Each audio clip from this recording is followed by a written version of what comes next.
Hey, salut tout le monde, j'espère que vous allez bien. Je vous souhaite à tous une très bonne et heureuse année car cette vidéo est la première de 2025, je suis trop contente. Et j'espère aussi que vous avez passé un très bon Noël. Moi, j'ai été pas mal gâtée, je vous l'avoue. Je vous montrerai les cadeaux en fin de vidéo. Mais en attendant, nous allons commencer par l'achat manga du mois de novembre et du mois de décembre. Et c'est parti!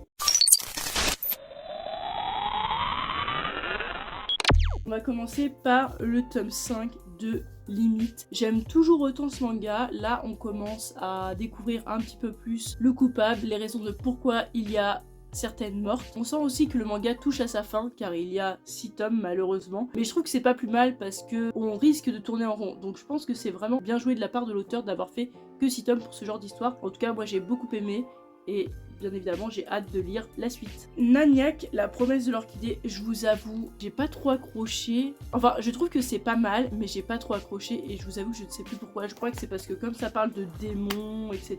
Bah, c'est pas trop mon délire, moi. Dès qu'il y a de la magie et tout, j'accroche pas. Mais en tout cas, le dessin est super beau. Franchement, regardez-moi ça. Regardez comme c'est gore. On le voit directement dès la couverture, j'aime beaucoup. Le dessin est magnifique, mais j'avoue, l'histoire, je crois que j'ai pas trop accroché, mais je ne sais plus pourquoi. Voilà. Et en plus, maintenant, pour l'année 2025, j'ai décidé d'être plus dure, plus stricte sur les titres. C'est-à-dire que même si j'aime beaucoup les titres, je ne vais pas forcément les garder. Donc, c'est pour ça, je me permets d'être plus stricte. Mais après, Naniac, je pense que pour les gens qui aiment les mangas un peu d'horreur, un peu gore, c'est pas mal. Mais c'est pas mon délire. Ensuite, là pour ça vraiment j'étais très contente. J'ai lu un Yuri où enfin il se passe des choses. Bon, des choses un peu très olé hein. Franchement c'est assez explicite, pas au point non plus d'un hentai, hein, calmons-nous, mais on est en plein dans l'érotisme et enfin, parce que à chaque fois qu'on parle de Yuri, c'est limite on voit la forme du corps et là c'est oh là là, c'est un truc de malade. Alors que là non, on voit les choses. Donc c'est trop bien et ce n'est autre que Asumi découvre les escort girls. Elle va voir des péripatéticiennes en gros, voilà. Franchement, j'ai trop aimé. Donc j'ai lu le tome 1, 2 et 3. J'ai le tome 4 en réserve et c'est une série toujours en cours. Donc on prie pour une série assez longue et pas juste un one-shot ou 2 tomes. C'est l'histoire d'une fille qui a tout juste 20 ans et qui décide de se faire pardonner par une amie d'enfance du nom de Mai. Et au final, elle se retrouve à côtoyer, fréquenter chaque semaine, presque tous les jours, une péripatéticienne différente. Et bien sûr, elle ne joue pas au Scrabble, si vous voyez ce que je veux dire. Mais c'est super intéressant car on voit plein de choses différentes, des profils différents et du coup, des expériences différentes. En vrai, c'est plaisant pour les yeux, hein. Donc pour ceux qui cherchent du Yuri avec des scènes plus ou moins explicites, assez olé, faut lire ça.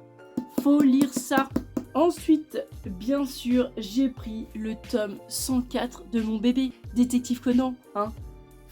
J'aime trop. Je vous le conseille, hein, malgré les 104 tomes, à un moment donné, faut se bouger. Hein. Détective Conan, c'est tellement bien, vraiment, à jamais dans mon cœur. Je n'exagère pas, il est vraiment bien. Il faut lire Détective Conan, il faut le regarder. Enfin, faites quelque chose parce que c'est l'un des meilleurs mangas au monde et pour moi, bien sûr, il est number one.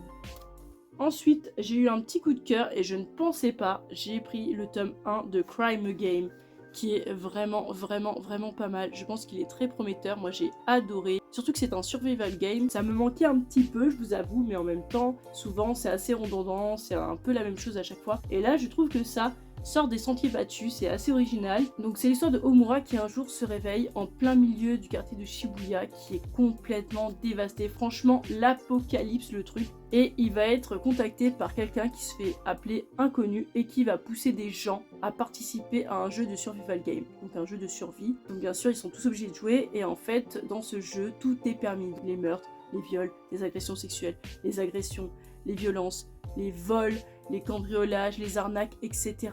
Enfin bref, tout ce qui est punissable et interdit par la loi. Et ce qui est stylé aussi, c'est que plus ils feront de choses illégales, plus ils verront leur peine de prison augmenter. Alors oui, ça paraît un peu bizarre, pourquoi ils font ça s'ils vont aller en prison? Ça, c'est ce qu'on va découvrir au fur et à mesure. Je trouve qu'il est très prometteur. Et ce qui est super, c'est qu'on voit aussi des gens très normaux qui finalement n'ont pas le choix que de réagir et de commettre aussi des crimes. Donc c'est vraiment pas mal, c'est assez stylé, moi je trouve ça très très bien. En tout cas moi j'ai adoré ce tome 1. Il me tarde de lire la suite. J'ai eu pour Noël, mais je les ai lus direct, le tome 1 et le tome 2 de Children. Enfin, le truc est sorti depuis je sais pas combien d'années, mais moi je ne le lis que maintenant. Je sais, honte à moi, sachant que j'aime la violence, le gore, le crime, trucs horribles, même psychologiquement, enfin bref, l'erreur est humaine.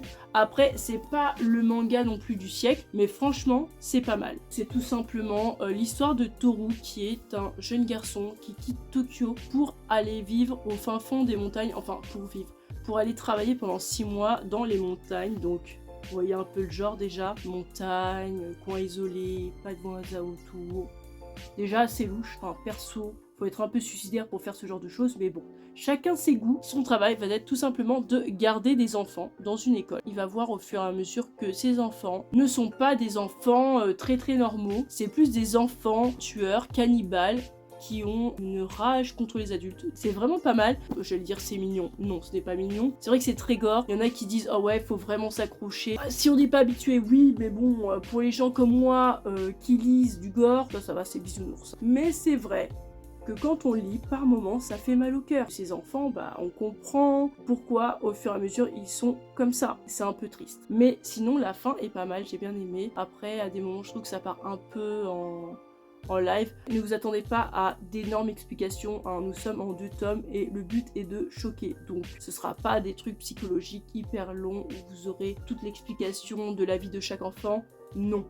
Mais ça va, c'est pas mal. Bien sûr, j'ai continué et bien avancé. Fire Force que j'ai bientôt terminé. Il ne me reste plus que le tome 34 à lire. Mais j'avoue que je n'ai pas voulu tout de suite le lire. Parce qu'après, ça veut dire que c'est fini. Je prends le temps. Voilà, j'aime déguster mes séries. Tome 28, 29, 30, 31, 32 et 33. Fire Force, je vous le conseille. Il est incroyable, Fire Force, j'adore. Ça, j'avoue que c'est mon gros coup de cœur de cet achat manga. Vraiment, mon gros coup de cœur. Je pensais pas que j'allais autant aimer. C'est le tome 1 de Immortalité et Châtiment. Vraiment.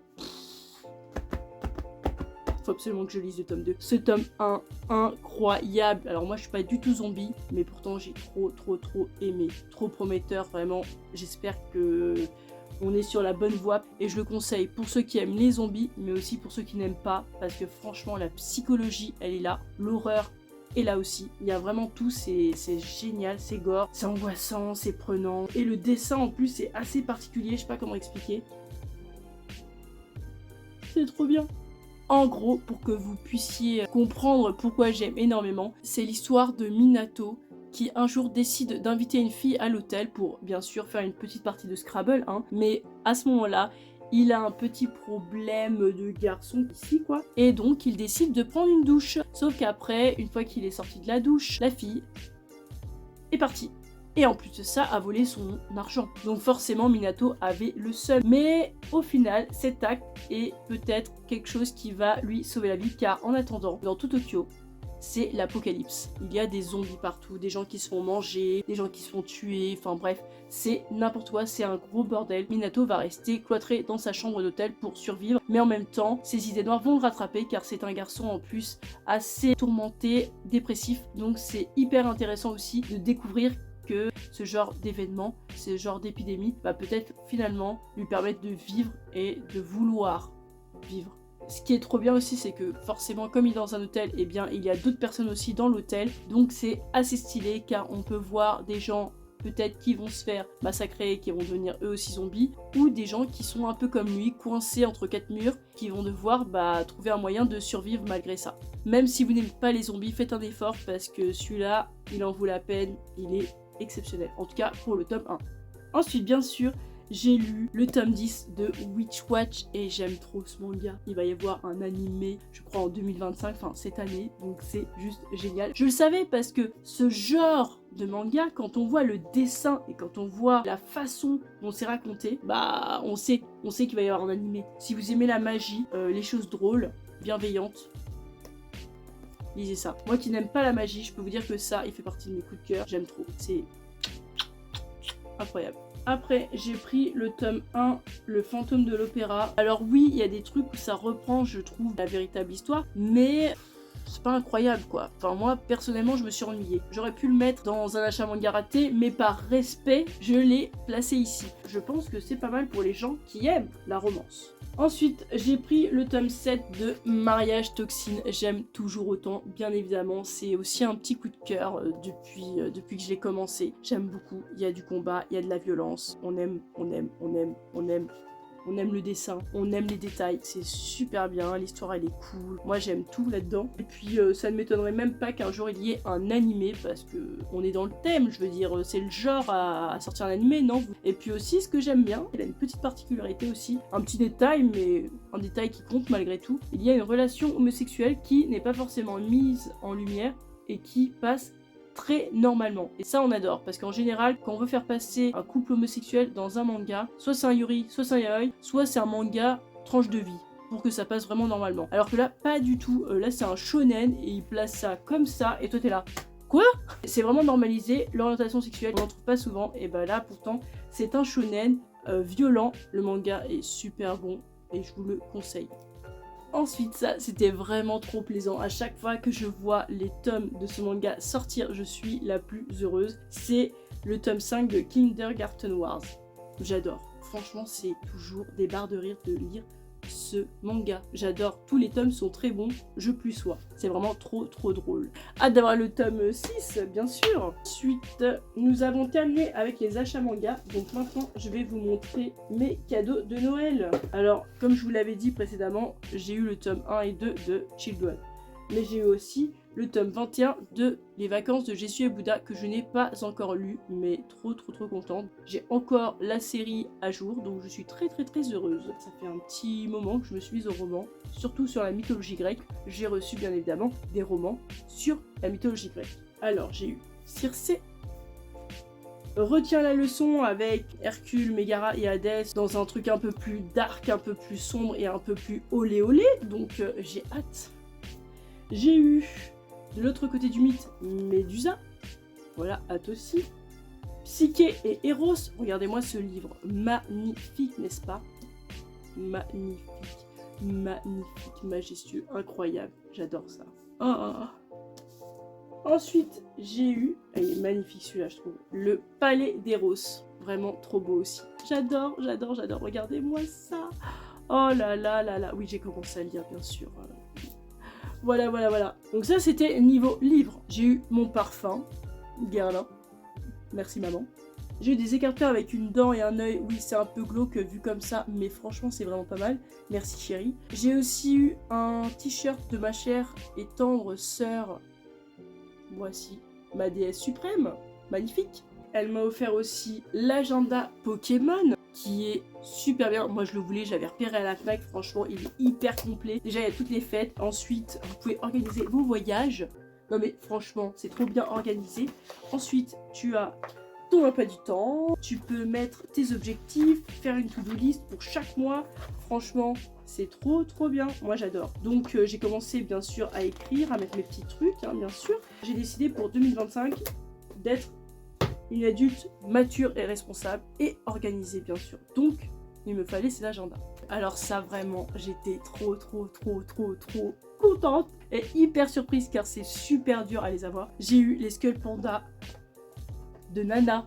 Franchement elles sont pas trop belles, regardez-moi ça. Oh là là. Oui, je les ai pas encore déballées parce que j'ai un projet pour elles, donc pour l'instant je ne peux pas les déballer. Mais elles sont magnifiques, en plus c'est hyper dur de les avoir toutes les deux. Regardez. C'est trop beau. Oh, j'adore le fond, incroyable. Voilà, donc oui, je suis trop contente. Merci encore chérie, parce que c'est elle qui a trouvé ça à Taïwan. J'étais trop heureuse. Attendez, j'ai envie de mettre un petit truc juste pour le fun.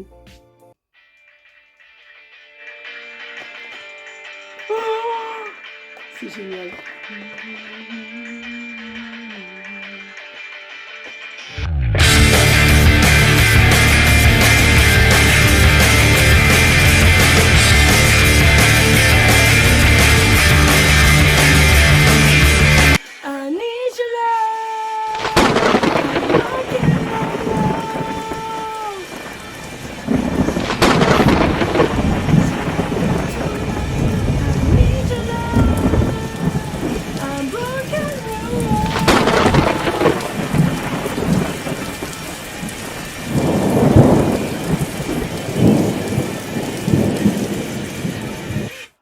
voilà, hein, on va s'arrêter là.